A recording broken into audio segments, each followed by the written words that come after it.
নমস্কার। আশা করি আপনারা ভালো আছেন, সুস্থ আছেন। তান্ত্রিক সুদর্শন কবিরাজ ইউটিউব চ্যানেল দেখার জন্য আপনাদেরকে অসংখ্য ধন্যবাদ। আপনারা যেখান থেকে দেখতেছেন আপনাদেরকে অসংখ্য ধন্যবাদ এবং আমার ইউটিউব চ্যানেল নতুন হয়ে থাকলে অবশ্যই আমি ইউটিউব চ্যানেলটিকে সাবস্ক্রাইব করে অবশ্যই এরকম নিত্য নতুন ভিডিও পাওয়ার জন্য অবশ্যই আমার পাশে থাকবেন। আমার শিষ্য সাবিকদের বলতেছি আর যারা শিক্ষা নিতে আসবে তাদেরকে আমি বলতেছি, সামনে বাংলা ৩২ তারিখে মা মনসা দেবী মা কালীর পূজা, আর ইংরাজি তারিখ হচ্ছে ১৭ই আগস্ট। এই ১৭ই আগস্ট এটা হলো ইংরাজি তারিখ। আপনারা এই তারিখে আসবেন। তারপরেও আবার অন্য ভিডিওতে আমি বলে দেবো কত দিন আছে আর পূজার, আর ১৭ দিন আছে পূজার। আপনাদের আরও বলে দেবো পূজার সময় আসা মতন। তো যারা আসতে চাচ্ছেন আমার কাছে আর যারা আসবেন তারা অবশ্যই অনেক কিছু শিখতে পারবেন, আর যারা আসবেন না তারা অনেক কিছু মিস করবেন। এই মা মনসা দেবী আর মা কালী পূজার কীরকম পূজা হয়, জাগ্রত কীরকম আর আমি কীরকম তা অবশ্যই তাহলে দেখতে পারবেন। আর অনেক কিছু নিয়ম প্রসেস এই পূজার মধ্যে শেখানো হবে এবং দীক্ষা দেওয়া হবে। যারা দীক্ষা দেবে তারা ৩,০০০ টাকা গুরুদক্ষিণা এবং একটি গামছা, পান সুপারি এবং মায়ের জন্য বস্ত্র এগুলো নিয়ে আপনারা আসবেন। তো কালকে যে একটা বিদ্যা দিয়েছি মা পদ্মার যে বিষের জন্মকথা, তো আজকে ওই বিষের জন্মকথা দিয়ে কী করতে পারবেন। দেখা যাচ্ছে বিষের হাত ছিল পাতা খেলে এবং ওই হাত দ্বারাই ওষুধপত্র কোন জাত কী পোতা আছে সব কিছু কাজ হতো, কিন্তু ওই হাত মেরে দেওয়া আছে, ওই হাতের দ্বারাই আর কোনো কাজ হচ্ছে না।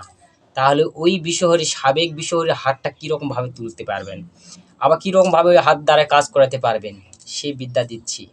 এই বিদ্যাটি অবশ্যই আপনাদের উপকারে আসবে। এই যে এই হাতে যেটা দেখতে পাচ্ছেন ভালো করে দেখুন, এটা সাপের মাথা, আর এই যে দুটা সাপের যে দাঁত থাকে বিষ দাঁত, সেই দাঁত। এই ফলের নাম হচ্ছে মনসা কাটা। এটা হচ্ছে মনসা কাটা, ভালোভাবে দেখে নেন। এই যে সাপের দাঁতের মতন সামনে দুটো দাঁত আর সাপের মাথা, এই মনসা কাটা। এই মনসা কাটা দিয়ে আপনারা কি করতে পারবেন, এর পাওয়ার সম্পর্কে আপনাদের হয়তো ধারণা নেই। এই দ্বারা অনেক কিছু কাজ করা যায়। এই যেমন কথা বলেছি বীজ চালান, লাগান, ঝাপান, এটার দ্বারা অনেক কিছু করা যাবে। খালি মন্ত্র হলে হয় না, মন্ত্রর সাথে নিয়ম প্রদীক জিনিস থাকতে হবে, তাছাড়া কোনো কাজ হবে না। এগুলা তো কোনো কিছু কোনো জায়গায় ভেঙতে দিবে না। মন্ত্র দিয়ে কাজ করতে পারলে না করলে না করো, মন্ত্রর দ্বারা কে কাজ করতে হলে সে নিয়মগুলো জানতে হবে, কী জিনিস কোন দ্রব্য লাগবে তেই সে মন্ত্র কাজ করবে, তাছাড়া মন্ত্র তো কাজ করবে না। এই যে মনসা কাটা, যে কালকে যে বিষের জন্মকথা দিয়েছি, এই বিষের কথা একবার বলেই ৩টা টোটকা দিয়ে যদি বলা হয় মান্য টুটকি, এই মনসা কাটার উপর মা পদ্মারই বিষ বা মনসারই বিষ কয় যদি ৩টা টোটকা দেওয়া যায় আর 3টা ফু দেওয়া যায়, যাওয়ার পরে আবার ওই বিষের কথা বলতে বলতে যার হাত মেরে দিয়েছে সে হাতটা মাটিতে রাখবে, মাটিতে রাখা থাকবে, এরকমভাবে মাটিতে রাখা থাকবে।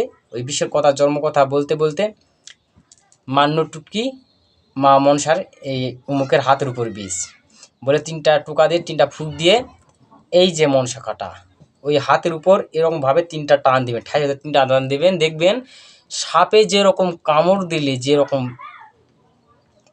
বিষ লেগে যায় এবং যেরকম জ্বালা যন্ত্রণা শুরু করে দেয়, যে জ্বালায় জ্বালা পোড়া করে, সেরকম এই মন্ত্র বলে আর এই নিয়ম প্রসেস করে এটাদের 3বার খালি টান দিবেন, দেখবেন সাপে কাটা যেরকম কাটলে যেরকম জ্বালা পোড়া করে জলে চিনচিন করে সেরকম জ্বালা পোড়া শুরু হয়ে যাবে, তার অটোমেটিক হাতে বিষ উঠে যাবে।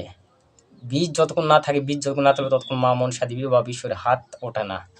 এটার দ্বারা হাত তুলতে পারবেন এবং এটার দ্বারাই বিশ্বরের হাত তৈরি করতে পারবেন। করার পরে যে পদ্মার শতনাম আছে, এই পদ্মার শতনামে দ্বারা সাধনা করা যায়, মায়ের সাধনা করা যায়, মাকে লাভ করা যায়। এই পদ্মার শতনাম ধরে যদি টান দেওয়া যায় তাহলে হাত অটোমেটিক উঠে দৌড় মারবে, ভরণ উঠে যাবে। এটা বহু পরীক্ষিত। এটা আসলে ভেন্ত, এগুলো যেটা আমার মনের মতো যেগুলো শিষ্য হতে পারবে তাদেরকে এই ভেদগুলো আমি দেবো, তাছাড়া অন্য কাউকে না। তা আশা করি আপনারা আমার মনের মতন হওয়ার চেষ্টা করবেন। আর অবশ্যই ভিডিওটি ভালো লাগলে একটি লাইক করবেন। অবশ্যই আমার ভিডিওতে আপনাদের মতামত কী তা অবশ্যই কমেন্টে জানাবেন।